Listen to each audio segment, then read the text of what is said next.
Hi, folks. Just welcome to the House Analogy series again.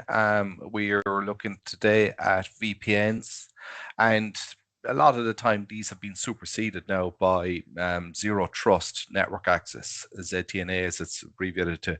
And again, this is designed to only allow certain people with certain devices to have access off into networks remotely.